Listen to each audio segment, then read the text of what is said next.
Welcome back to The Great Expanse by JohnBat426 here on YouTube. We've got some more Gotham Knights information. It's called The Batman Family Behind the Scenes. This is for the upcoming video game, Gotham Knights. Now, I don't know now, I'm confused as to whether or not this follows in the footsteps of the Arkham game series from Rockstar. No. I think I accidentally said Rocksteady in a video ago. But remember, these are reactions. This isn't like encyclopedic information I'm giving you. This is just me responding to something. So if I'm wrong, that's fine. All right? One of you will probably say, well, he was wrong about that. And keep going. And hopefully some of you came back knowing I got it wrong. And just like, oh yeah, he's just giving a reaction. So this is encyclopedic information I'm giving you. Anyway, so this came out 2 days ago, okay? And it's 6 minutes long. Let's see. Oh my goodness, there's another video underneath it. But that's an old video, and we're not gonna go there, okay? So, Gotham Knights, the Batman Family. Let's get my headphones together. Let me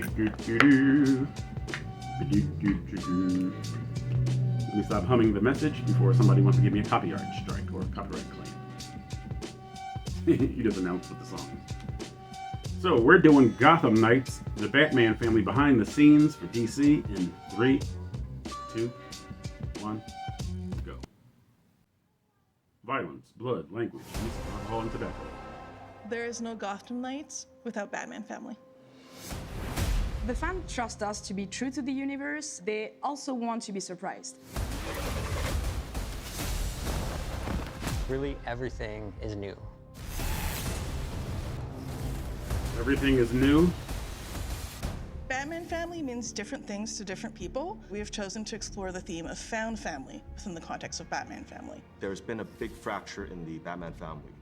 They're at odds with each other, they're fighting, they're not a cohesive group. They've never had the chance to work together because they've all been working fairly independent with the exception of Robin. As you progress through the entire game, you're gonna see this gradually change. Move. I'm gonna solve this case my way. I think each knight embodies some of those traits just at different times. Nightwing can have the attitude sometimes, maybe Batgirl the other times, and even the tough guy, Red Hood. You know, he can be the more passionate one at times. But the one thing they all share is that drive to become the next knight. They don't start in perfect harmony, they don't start with perfect balance because they're dealing with a lot of trauma and a big loss. Stop it! You wanted us to work this together. But throughout the game, they come together, and that's for a very simple reason. Is that Tim Drake or Damian Wayne? To care for each other, and they've chosen each other as a family. Now you're talking. We have character arcs for each of our knights with key cinematics that unlock from start to end of the game. Through these arcs, we explore different things with each of our knights.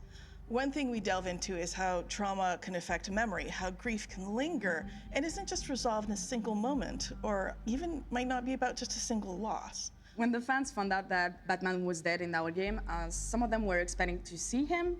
Most of the fans saw the opportunity to experience the universe their own way with new heroes, new dynamics, and as a family. We've known the Knights as superheroes with their masks, but what was it like to kind of see them behind the mask as humans?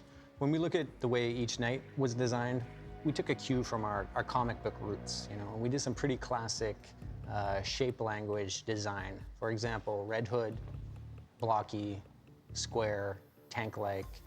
Batgirl is more symmetrical. I don't get the and, Jason Todd balanced.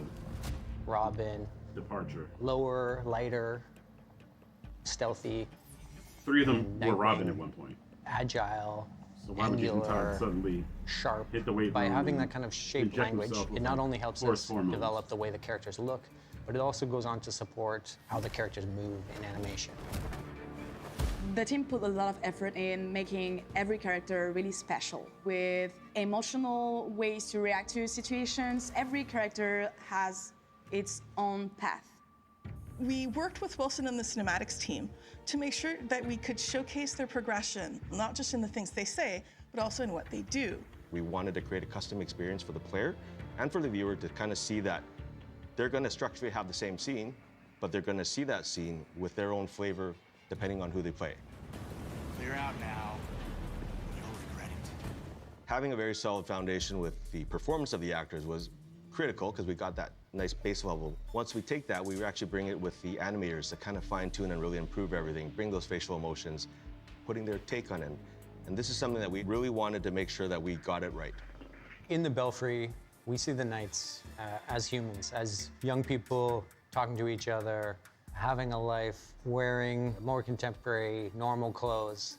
And that's a big contrast to how they look as Knights. Belfry Clock Tower is actually where the four of them establish their base of operations, which is essentially their version of the Batcave. This place is quite remarkable. It's certainly brighter than the Batcave. Alfred is literally the glue of the Batman family. He is a confidant, someone they can rely on, and someone with whom grief is shared and understood. I'll always be here when you need me, Master Richard. When any of you need me.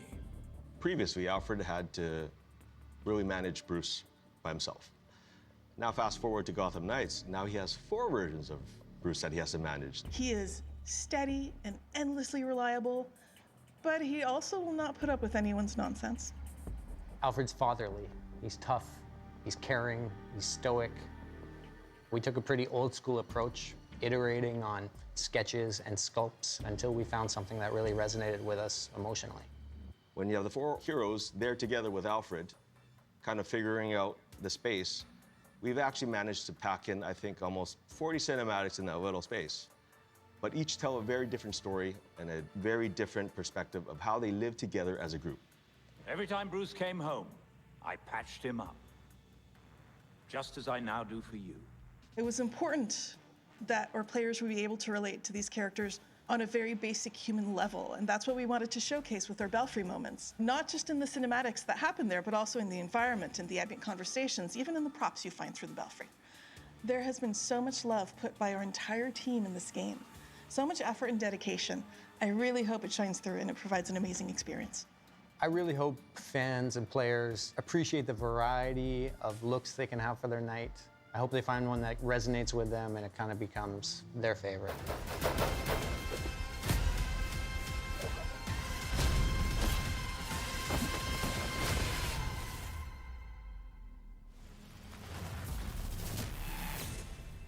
Pre-order now and get the 233 custom Batcycle skin. Okay, first things first. And I'm holding up this finger because this is sign language for G, because I wanted to remember what I was going to say. And I'm trying to do my best not to talk through the trailers, okay? Because somebody said, "Would you be quiet so we can hear?" So I'll try, okay? But I'm holding up the G because when I saw Jim Gordon turn around, he looked like he was a mannequin. Horrible animation. Secondly, everybody's outfit is really glossy. It's like really shiny and really reflective.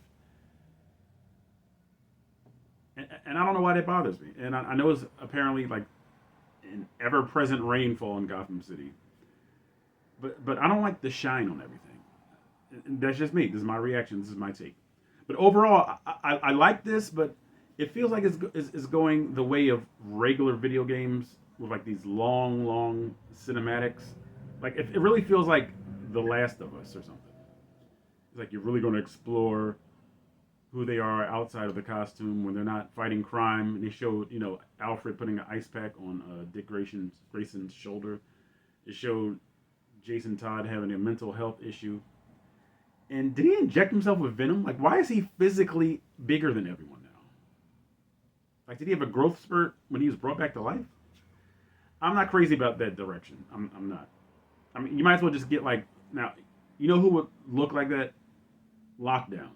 And Lockdown was in the Batman animated series. But of course, he wouldn't be in this because he's not popular enough. But it seems like Jason Todd shot himself with some venom or something.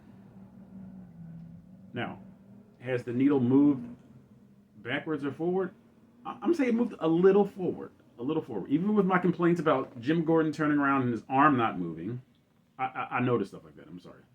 In the ultra shiny reflective suits they have, like it's just really announcing to you like this is a special effect. And remember, a special effect is not supposed to do that. You're not supposed to go great special effects. You're supposed to say, oh, great story. Like none of them look like they have clothes on because everything's so super shiny. He's like, wow, I wonder how many pixels they use for this. So it can take you out of it a little bit.